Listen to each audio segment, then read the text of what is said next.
Hello दोस्तों, नमस्कार। GS with प्रेम के इस यूट्यूब चैनल में आप सभी का स्वागत है। तो चलिए आज शुरुआत करेंगे हम अ, क्लास 10 की एनसीईआरटी जो बुक है उसका पार्ट नंबर 8 और आज आखिरी हम लेसन देखेंगे भारतीय राज्य व्यवस्था से। तो जैसा कि आप लोग जानते हैं कि यहाँ पर एनसीईआरटी क्लास के सभी नोट्स डिस्कस किए जा रहे हैं। सभी क्लासों के कक्षा 8 और 9 के हम डिस्कस कर चुके हैं। ये कक्षा 10 की जो है एनसीईआरटी के जो भारतीय राज्य व्यवस्था सेगमेंट है वहाँ से हम क्लास डिस्कस कर रहे हैं। तो आज हम कक्षा 10 की कक्षा 10 का आखिरी पार्ट डिस्कस करेंगे। कक्षा 8 जो है कक्षा 10 की जो पार्ट 8 है आखिरी पार्ट है, इसको हम डिस्कस करेंगे और यह है लोकतंत्र की चुनौतियाँ। तो लोकतंत्र की चुनौतियों के बारे में आज हम पढ़ेंगे और आज से हम क्लास जो है कक्षा 10 की जो एनसीईआरटी उसको फिनिश करेंगे। फिर अगले क्लास में हम कक्षा 11 की एनसीईआरटी को डिस्कस करना शुरू करेंगे। तो चलिए फटाफट आप लोग हमारे चैनल से जुड़ जाइए। क्लास अच्छी लग रही है तो हमारे चैनल को सब्सक्राइब करें, अपने दोस्तों में शेयर जरूर करें। तो सबसे पहले हम कुछ बहुविकल्पीय प्रश्न देखेंगे। तो पहला सवाल है कि निम्न में से कौन लोकतंत्र के विस्तार के लिए चुनौती है। तो आइए देखते हैं। तो इसमें सबसे सरकारी नियंत्रण को दूर करना, स्थानीय सरकारों को अधिक शक्ति देना, अमीरों के नियंत्रण को कम करना तथा लोकतांत्रिक संस्थाओं को मजबूत करना। तो इसमें लिखा है कि लोकतंत्र के विस्तार के लिए कौन सबसे बड़ी चुनौती है, तो स्थानीय सरकारों को अधिक शक्ति देना। ये जो है सबसे बड़ी चुनौती के रूप में आता है लोकतंत्र के विस्तार के में। तो इसे आप लोग याद रखेंगे कि स्थानीय सरकारों को अधिक शक्ति दे देना जो है लोकतंत्र के विस्तार के लिए एक चुनौती होगा। अगला देखेंगे यहाँ पर प्रत्येक स्थापित लोकतंत्र की समझ होती है। प्रत्येक स्थापित लोकतंत्र की समझ क्या होती है, तो आइए तो यहाँ पर देखेंगे कि प्रत्येक स्थापित लोकतंत्र की समझ जो है विस्तार की चुनौती होती है। यहाँ विस्तार की चुनौती होती है, इसे आप लोग याद रखेंगे। अगला देखेंगे लोगों को राजनीतिक सुधार लागू करने में सशक्त बनाने वाला कौन सा अधिनियम श्रेष्ठतम है। लोगों को राजनीतिक सुधार लागू करने में सशक्त बनाने वाला कौन सा अधिनियम श्रेष्ठतम है, तो यहाँ पर सूचना का अधिकार। जी हाँ, सूचना का अधिकार है, इसे आप लोग याद रखेंगे। सूचना का अधिकार जो है ये सबसे श्रेष्ठतम है, इसे आप लोग याद रखिएगा। अगला देखेंगे यहाँ पर चौथा क्वेश्चन देखेंगे निम्न से कौन सा तरीका लोकतंत्र में राजनीतिक सुधार लाने के लिए बेहतर है। तो इसका राइट आंसर हम देखेंगे यहाँ पर। सबसे पहले देखेंगे कानूनी परिवर्तन, दूसरा संवैधानिक परिवर्तन, तीसरा लोगों का सशक्तिकरण और चौथा कानून के लिए सुधारों के लिए कानून बनाना। तो यहाँ पर हम देखेंगे कि इसका राइट आंसर हो जाएगा ऑप्शन नंबर 3, लोगों का सशक्तिकरण। तो ये लोगों का सशक्तिकरण जो है किसी लोकतंत्र में राजनीतिक सुधार लाने के लिए बेहतर है, इसे आप लोग याद रखेंगे। अगला देखेंगे निम्न से कौन सी स्थिति एक अच्छे लोकतंत्र के लिए अपेक्षित है, तो वोट देने का अधिकार प्रदान करना। जी हाँ, वोट देने का अधिकार प्रदान करना जो है ये लोकतंत्र के लिए अपेक्षित है, इसे आप लोग याद रखेंगे। अगला देखेंगे किसी भी लोकतांत्रिक व्यवस्था द्वारा सामना की जाने वाली समस्याओं को क्या कहते हैं, तो उसे लोकतंत्र की चुनौतियाँ कहा जाता है। किसी भी लोकतांत्रिक व्यवस्था द्वारा सामना की जाने वाली समस्याओं को क्या कहते हैं, तो लोकतंत्र की चुनौतियाँ कहते हैं। वही अगला क्वेश्चन देखेंगे प्रत्येक लोकतंत्र की समझ किसकी मुख्य चुनौती होती है, तो विस्तार की मुख्य चुनौती होती है, इसे आप लोग याद रखेंगे। अगला देखेंगे लोगों को राजनीतिक सुधार लागू करने में सशक्त बनाने वाला कौन सा कानून श्रेष्ठतम है, तो यह सूचना का अधिकार 2005 है, इसे आप लोग याद रखेंगे। अगला देखेंगे राजनीतिक सुधार किसे कहते हैं, तो लोकतंत्र की विभिन्न चुनौतियों के बारे में सभी सुझाव प्रस्ताव लोकतांत्रिक सुधार और राजनीतिक सुधार कहे जाते हैं, इसे आप लोग याद रखेंगे। अगला हम लोग देखेंगे यहाँ पर कुछ दीर्घ उत्तरीय प्रश्न हैं, इनको देखेंगे। तो लोकतंत्र की चुनौतियों पर हम कैसे विजय प्राप्त कर सकते हैं, उसे समझाएं।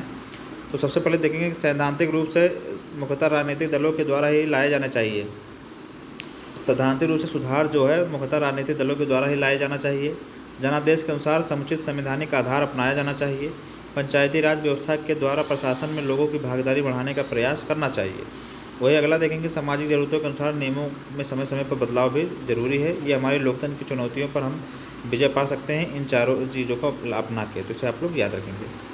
अगला क्वेश्चन देखेंगे लोकतंत्र की चुनौतियाँ कौन कौन सी हैं। तो सबसे पहले देखेंगे बुनियादी चुनौती, जहाँ लोकतंत्र नहीं है वहाँ इसे स्थापित करना।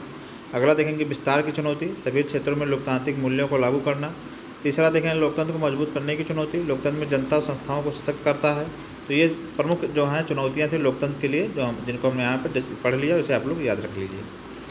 अगला देखेंगे यहाँ पर लोकतंत्र को कैसे मजबूत किया जा सकता है। तो सबसे पहले देखेंगे लोकतांत्रिक संस्थाओं उसकी कार्य पद्धतियों को मजबूत बनाना। दूसरा लोगों द्वारा लोकतंत्र से जुड़ी उम्मीदों को पूरा करना। तीसरा लोगों की भागीदारी में वृद्धि करना। चौथा सरकारी फैसलों में पारदर्शिता लाना। तो ये प्रमुख चीज़ें हैं जिससे लोकतंत्र को मजबूत किया जा सकता है, जैसे कि लोकतंत्र संस्थाओं में उसकी कार्य पद्धतियों को मजबूत बनाना, लोगों द्वारा लोकतंत्र से जुड़ी अपनी उम्मीदों को पूरा करना, लोगों की भागीदारी में वृद्धि और सरकारी फैसलों में पारदर्शिता लाना। ये सब चीज़ें हैं जिससे लोकतंत्र को मजबूत किया जा सकता है। अगला देखेंगे अच्छे लोकतंत्र की विशेषताएँ लिखिए। तो धर्म, नस्ल, जात और लिंग के आधार पर भेदभाव नहीं होगा। एक निश्चित कार्यकाल के बाद चुनाव संपन्न कराए जाएंगे। एक से अधिक दल होंगे। स्वतंत्र और निष्पक्ष न्यायपालिका होगी, तो इसे आप लोग याद रखेंगे। अगला देखेंगे, शिकायतों को लोकतंत्र की सफलता का प्रमाण किस प्रकार माना जाता है, 3 तथ्यों की सहायता से स्पष्ट करें। तो शिकायतों के द्वारा सरकार की निर्णय लेने की प्रक्रिया अच्छी ही जाती है, इससे विचारों को व्यक्त करने की स्वतंत्रता सशक्त होती है और लोकतंत्र में सुधार होते हैं। शिकायतों द्वारा नागरिक सजग और ज्ञात होता है। तो ये प्रमुख चीज़ें हैं जो शिकायतों में लोकतंत्र की सफलता का प्रमाण माना जाता है। अगला क्वेश्चन देखेंगे, सबसे बढ़िया कानून कौन से हैं, भारत से उदाहरण देकर स्पष्ट करें। तो सबसे बढ़िया कानून वे हैं जो लोगों को लोकतांत्रिक सुधार करने की ताकत देते हैं। सूचना का अधिकार कानून लोगों की जानकार बनाने, लोकतंत्र के रखवाले के तौर पर सक्रिय करने का अच्छा उदाहरण है या भ्रष्टाचार पर अंकुश लगाता है, तो इसे आप लोग याद रखेंगे। अगला देखेंगे, भारतीय लोकतंत्र के समक्ष कौन सी चुनौतियाँ हैं। तो भ्रष्टाचार, जातिवाद, क्षेत्रवाद, भाषावाद और आतंकवाद, ये प्रमुख चुनौतियाँ हैं जो कि भारतीय लोकतंत्र के लिए समक्ष चुनौतियाँ हैं, इसे आप लोग याद रखेंगे। अगला क्वेश्चन देखेंगे हम लोग, लोकतंत्र में चुनौतियों को हम कैसे विजय प्राप्त कर सकते हैं, समझाइए।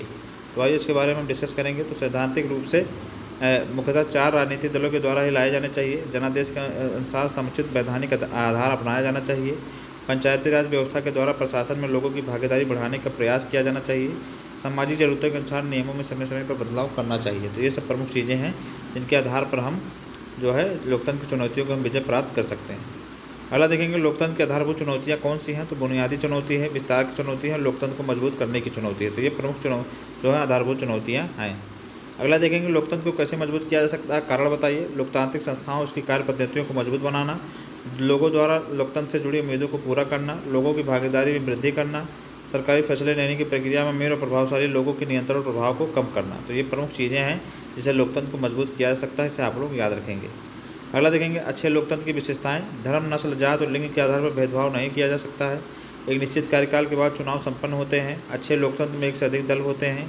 कार्यपालिका, विधायिका दोनों में न्यायपालिका स्वतंत्र होती है। तो इसे आप लोग याद रखेंगे कि धर्म, नस्ल, जात और लिंग के आधार पर भेदभाव नहीं होता है। निश्चित कार्यकाल के बाद चुनाव संपन्न होते हैं। अच्छे लोकतंत्र में अधिक दल होते हैं। कार्यपालिका, विधायिका दोनों न्यायपालिका से स्वतंत्र होती है। इसे आप लोग याद रखेंगे। अगला देखेंगे, जात प्रथा के दोष बताइए। तो आपसी ईर्ष्या और दोष व्यक्तिगत उन्नति के मार्ग में बाधा, राष्ट्रीयता के मार्ग में बाधा और छुआछूत को जन्म। तो ये हमारी जो है जात प्रथा से संबंधित दोष, इसे आप लोग याद रखेंगे। अगला देखेंगे, आपके विचार से लोकतंत्रात्मक सरकार में चुनौतियां क्यों पैदा होती है, स्पष्ट कीजिए। तो लोकतंत्रात्मक सरकार में चुनौतियां पैदा होती है, इसका निम्न कारण है। अयोग्य और अशिक्षित उम्मीदवारों का चयनित होना, जैसे कि जनता उदासीनता, व्यापक गरीबी, बढ़ता भ्रष्टाचार, कुशल नेतृत्व का अभाव, भेदभाव, असमानता। तो ये प्रमुख चीज़ें हैं जिससे लोकतंत्रात्मक सरकार में चुनौतियाँ पैदा होती हैं। तो यहाँ हमने डिस्कस कर लिया कि ये प्रमुख चीज़ें हैं जिनके कारण ही लोकतंत्र में चुनौतियाँ पैदा होती हैं, इसे हमने डिस्कस कर लिया। अच्छा, आप लोग याद रखेंगे, ये हमारे एग्जाम में फैक्ट के रूप में पूछ लिया जाता है।